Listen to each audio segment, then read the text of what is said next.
For years, I sat across from women in therapy week after week and listened to what they said about their relationships when their partner was nowhere in the room. No filter, no fear of starting a fight, just the truth as they felt it. And honestly, it is not just the therapy room. I have heard these same things from friends, from family, and if I'm being real with you, I have felt some of them myself. And here is what surprised me. It was almost never about the thing they were arguing about at home. It was never really about the dishes or the phone or being late. Underneath every complaint was something much deeper, and most of their partners never knew. So today I want to share the 5 things I heard most often, and most importantly, what each one actually means. Because if you have ever felt like you are losing someone and you can't figure out why, this may be the missing piece. The number one thing I heard more than anything else, I feel invisible. Not unloved, invisible. She knows he loves her. She would tell me that in the same breath, but she felt like he stopped seeing her somewhere along the way. He looks at her, but he doesn't really look. He hears her, but he's not really listening. The wound underneath this is one of the deepest core wounds we carry. I am unseen or unheard. And here's the thing about that wound. When someone feels unseen long enough, they stop trying to be seen. They go quiet. And most partners read that quiet as peace. It's not peace, it's grief.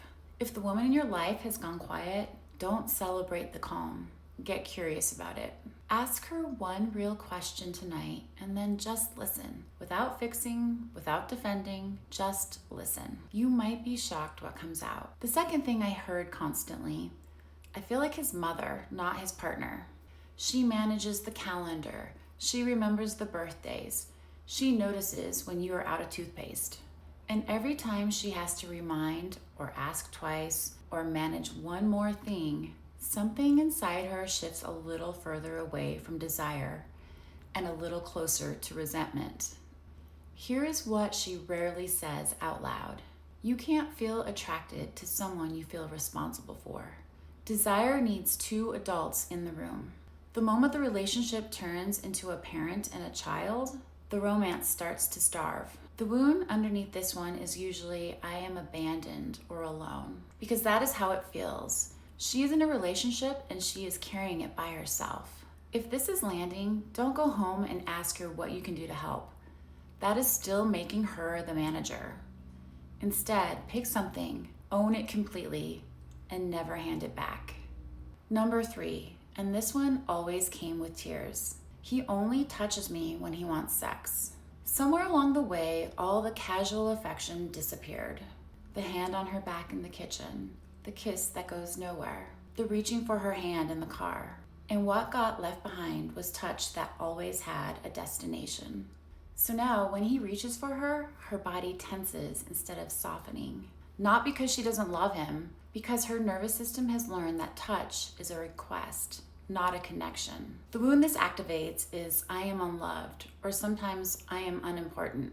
And here is where it becomes a cycle, because he notices. He feels her tense up when he reaches for her. He sees her shoulders stiffen, and his body registers it before his mind does. His own wound, I am rejected, gets activated. So he stops reaching. And now 2 people who love each other are starving in the same house. Each one certain the other stopped wanting them first. The repair here is beautifully simple. Touch her with no agenda. Every day. A hand on the shoulder. A hug that lasts longer than 3 seconds. A kiss on the forehead on your way out the door. Affection with no destination is how her body learns to trust yours again. Number 4, nothing I do is ever enough for him. This one came from women whose partners probably had no idea they were criticizing anyone. A sigh at how she loaded the dishwasher. A correction on the story she was telling. A better route she should have driven. Each one is small, but they accumulate. And what she starts to hear underneath all of it is a message. You are not good enough. That is the core wound this feeds. I am not good enough. And for many women, it is a wound that was already there long before the relationship. Planted in childhood, just waiting to be watered. So she starts editing herself around you, telling shorter stories, trying less, sharing less, and you feel her pulling away and you can't figure out why. Because from where you sit, you are just being helpful. Here is your homework. For 1 week, catch every correction before it leaves your mouth and ask yourself one question. Does this actually matter, or do I just want to be right? Let the small stuff go. Watch what happens to her. And number 5, the one that always told me a relationship was in real trouble. I stopped telling him things. Not big secrets, small things. Something funny that happened at work, a worry about her friend, a weird dream. The little threads of daily life that weave two people together. Why did she stop?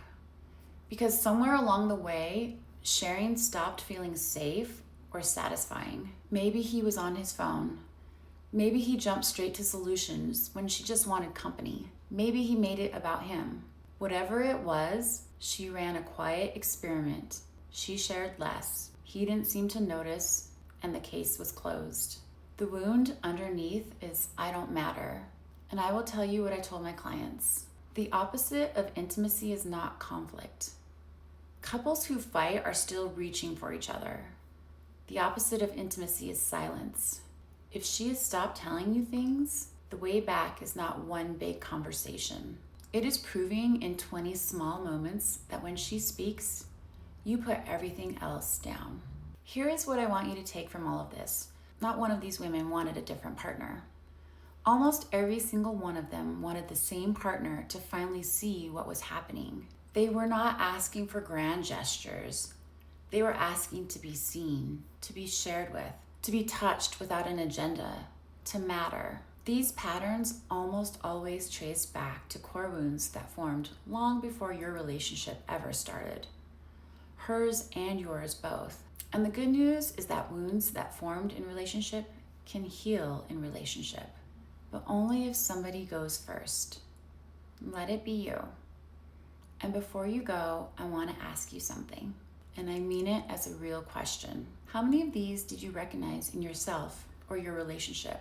Because everything I just described, feeling invisible, feeling like nothing you do is enough, feeling like the person you love stopped really seeing you, none of that belongs to women. Men carry the same wounds. You just rarely get asked about them. So tell me in the comments, which one of these have you felt? If you want to actually work on these wounds underneath these patterns, that is exactly what my mini courses on Insight Timer are for. I walk you through where these wounds come from and how to begin reprogramming them. And you can find them through the link in my description. And subscribe, because this is what we do on this channel. Take care of yourself and take care of each other.